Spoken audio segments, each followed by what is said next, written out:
Hello beautiful souls. तो आज हम पढ़ेंगे BA second year compulsory Hindi book Rachna Punj में संकलित एक कहानी अपना रास्ता लो बाबा की तात्विक समीक्षा, जो कि काशीनाथ जी द्वारा लिखित एक कहानी है। सबसे पहले आता है हमारा कथानक। कथानक को हम कथा का सार भी कहते हैं, जिसमें हम कथा को संक्षिप्त रूप में व्यक्त करते हैं। काशीनाथ सिंह की यह मार्मिक कहानी वर्तमान समय में टूटते पारिवारिक संबंधों की कहानी है। आधुनिक समय में मनुष्य अधिक से अधिक अपने विषय में सोचने लगा है, इसीलिए किसी दूसरे के लिए, चाहे वह निकट संबंधी ही क्यों ना हो, त्याग करना कठिन लगता है। कहानी में देवनाथ का ताया अपने गांव से चलकर उसके पास शहर में आता है। घर पर देवनाथ की पत्नी, बच्चे और वह स्वयं भी उसके आने से परेशान है।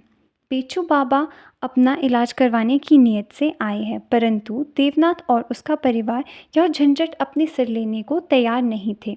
बेंचू बाबा का लड़का सुदामा किसानी करता है और वह अपने पिता को अस्पताल में दिखाने और उसका इलाज करवाने के लिए तैयार नहीं था। सुदामा की पत्नी और बेंचू बाबा की पुत्र वधू भी इसके लिए तैयार नहीं थी। बेंचू बाबा को देवनाथ अपने मित्र डॉक्टर गर्ग को दिखाने के लिए ले जाता है। गर्ग उसे बताता है कि उसे टीबी की प्रथम स्टेज है, इसका इलाज हो सकता है। डॉक्टर गर्ग बाबा से कहते हैं कि उन्हें कोई ख़ास बीमारी नहीं है, शायद उनका दिल रखने के लिए वह ऐसा कहते हैं। देवनाथ भी उन्हें विश्वास दिला देता है कि उन्हें कोई ख़ास बीमारी नहीं है। बाबा को विटामिन की सस्ती गोलियां देकर देवनाथ उन्हें एहसान से लाद देता है। बाबा अगले दिन ही घर वापस जाने को तैयार हो जाते हैं।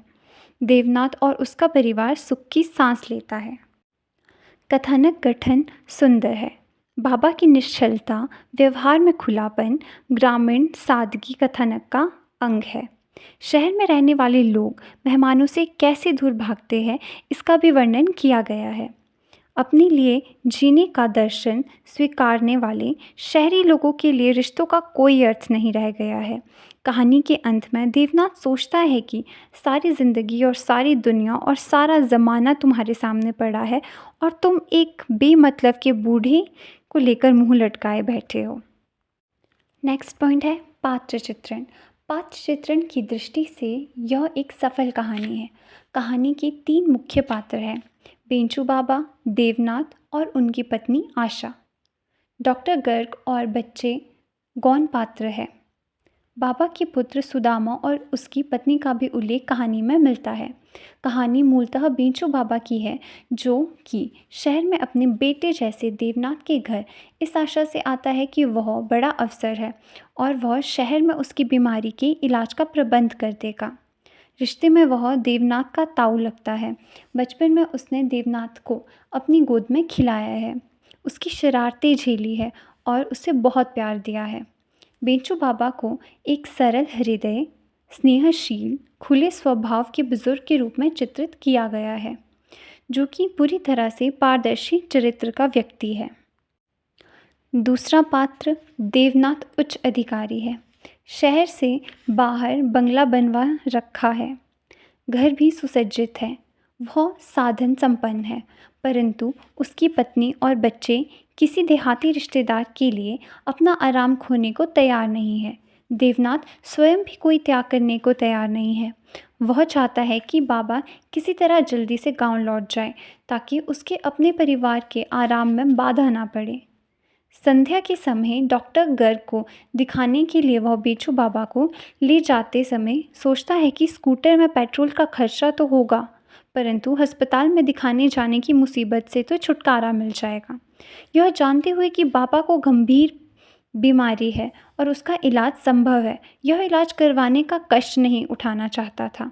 10 रुपए की विटामिन की गोलियां बाबा को थमाकर वह गांव वापस भेज देता है, यह जानते हुए कि बाबा टीबी से निश्चित रूप से ही मर जाएंगे।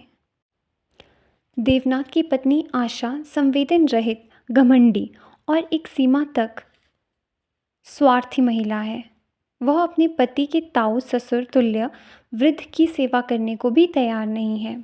देवनाथ के बच्चे भी बूढ़े बाबा के निकट नहीं आते और ना ही उसके प्यार को समझ पाते हैं। पात्र चित्रण की दृष्टि से बेचू बाबा, देवनाथ और आशा का चरित्र सफल है, स्थायी प्रभाव डालता है। अब हम पढ़ेंगे संवाद शिल्प। कहानी का शाब्दिक अर्थ है कहना या सुनाना। इस अर्थ में कहानी कही जाती है, घटित नहीं होती। वह पहले से घटित हो चुकी होती है तब कही जाती है। कहानी को अधिक सरस, संप्रेक्षणीय और रोचक बनाने के लिए कहानी इस प्रकार कही जाती है कि वह पाठक को घटित होती हुई प्रतीत होती है। पात्रों के संवाद या कथोपकथन कहानी को सजीव एवं रोचक बनाते हैं। प्रस्तुत कहानी में बेंचू बाबा के संवाद सबसे रोचक और प्रामाणिक है, क्योंकि उनकी कथनी और करनी में कोई अंतर नहीं है। कहानी के संवाद वातावरण निर्माण की दृष्टि से अत्यंत सफल है। बेंचू बाबा जब बोलते हैं तो गांव साकार रूप से दिखाई पड़ता है। इस कहानी में संवाद सटीक एवं पात्रों की आयु, शिक्षा, संस्कार एवं पृष्ठभूमि के अनुरूप है। कहानी को आगे बढ़ाने, पात्रों का चरित्र उद्घाटित करने, वातावरण का निर्माण करने तथा तथ्य को पाठकों तक पहुंचाने में संवाद स्वरथा उपयुक्त है। अब आता है देशकाल एवं वातावरण। कोई भी कहानी किसी विशेष समय, स्थान और वातावरण में घटित होती है। इस कहानी का परिवेश बनारस जैसा ही कोई शहर है। बेंचू बाबा के माध्यम से इस क्षेत्र के ग्रामीण वातावरण को भी दिखाया गया है। बेंचू बाबा के आने पर देवनाथ के घर के भीतर का वातावरण भी बदल गया है। देवनाथ को चिंता थी कि यदि ताऊ जी को अस्पताल में भर्ती करवाकर इलाज करवाना पड़ा तो पैसे कहाँ से आएंगे, उनकी देखभाल कौन करेगा। शहर के वातावरण का चित्रण उस प्रसंग में हुआ है जब देवनाथ बाबा को स्कूटर पर अपने पीछे बिठाकर शहर के पास डॉक्टर गर्ग के क्लिनिक ले जाते हैं। कहानी में डॉक्टर गर्ग के क्लिनिक का वातावरण भी उभर कर आया है। देवनाथ के मन में चल रहे द्वंद्व का भी सुंदर चित्रण हुआ है। मन के भीतर की अशांति, चिंता, करुणा तथा पीड़ा का चित्रण पात्रों के आंतरिक वातावरण को दर्शाता है। अब आता है भाषा शैली। कहानी की भाषा उसमें चित्रित पात्रों की मनोदशा का दर्पण होती है और उनके व्यक्तित्व को उभारती है। इस कहानी में यह काम भाषा प्रयोग द्वारा हुआ है। भाषा वातावरण निर्माण का कार्य भी करती है। ग्रामीण परिवेश का आभास शब्द प्रयोग से इस कहानी में सहज ही हो जाता है। काशीनाथ सिंह की यह कहानी बनारस एवं उसके आसपास के ग्रामीण परिवेश को भाषा के माध्यम से जीवंत बनाने में पूर्ण रूप से सफल हुई है। कोई भी लेखक किसी भी उद्देश्य को सामने रखकर ही किसी कहानी की रचना करता है। तो अब हम पढ़ेंगे इस कहानी के उद्देश्य क्या है।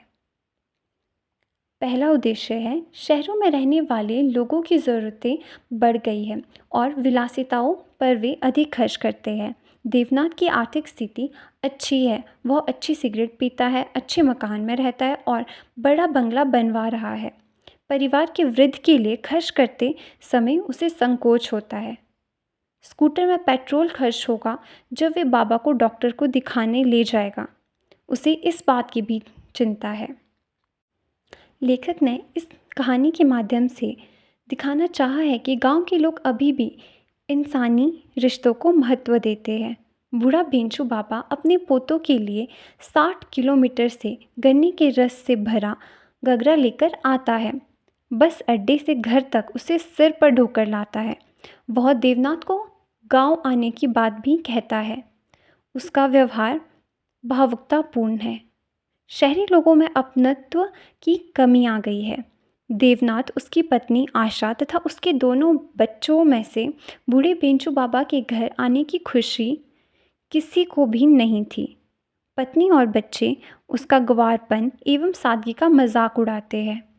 देवनाथ भी जो कुछ करता है अनमने ढंग से और बाबा से पीछा छुड़ाने के लिए ही करता है। यह कहानी इंसानी रिश्तों के क्रमशः टूटने एवं बिखरने की कहानी है। इस कहानी के माध्यम से लेखक ने कहा है कि परिवार में बड़े बूढ़ों की देखरेख और सम्मान देने की परंपरा मिटती जा रही है। बेंचू बाबा का बेटा सुदामा अपने व्यस्त जीवन से एक दिन नहीं निकाल सकता अपने बाबा को अस्पताल में दिखाने के लिए। देवनाथ की पत्नी का व्यवहार बाबा के प्रति शर्मनाक है। देवनाथ के बच्चे भी बाबा को विशेष आदर नहीं देते हैं। इस प्रकार हम कह सकते हैं कि इस कहानी के माध्यम से शहरी जीवन की विसंगतियों, ग्रामीण जीवन की अच्छाइयाँ और टूटते इंसानी रिश्तों का चित्रण विस्तार से किया गया है।